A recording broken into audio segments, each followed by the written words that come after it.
7 دلیل اصلی ابتلا به آرتروز مفصل زانو. این دلایل یا ریسک فاکتورها رو میشه به دو گروه میشه کاریش کرد و نمیشه کاریش کرد تقسیم کرد. ولی چرا نمیشه کاریش کرد؟ رفتن سن احتمال آرتروز زانو هم بالا میره.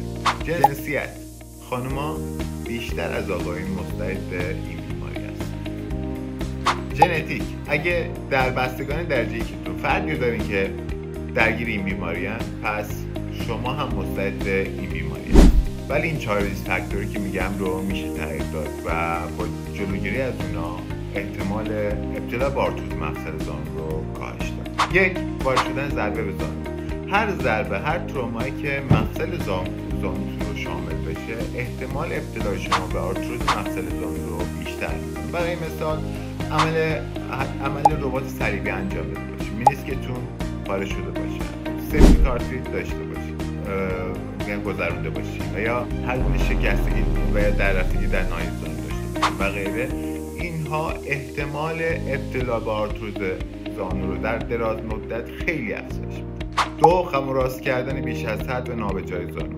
4 زانو نشستن، 2 زانو نشستن، توالت ایرانی به فکر فرو رفتن، زیادی از پله و بالا پایین رفتن، جوری که اصلا فرصت ریکاوری و استراحت به زانوهاتون ندین و هر فعالیتی که فشار بسیار زیادی به زانوهاتون وارد کنه، اینا شما رو مستعد به بیماری آرتروز مفصل زانو. 3. ضعف عضلانی.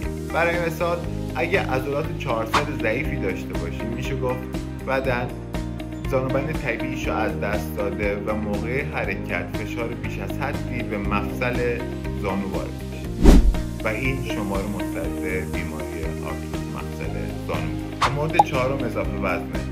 این میشه گفت یکی از مهمترین عوامل ایجاد آرتروز مفصل زانو هستش، مخصوصا اگه با کلسترول بالا، فشار خون بالا و افزایش چربی دور ناحیه شکم همراه باشه، احتمال آرتروز مفصل زانو خیلی بالا میره. امیدوارم این پست براتون مفید بوده باشه.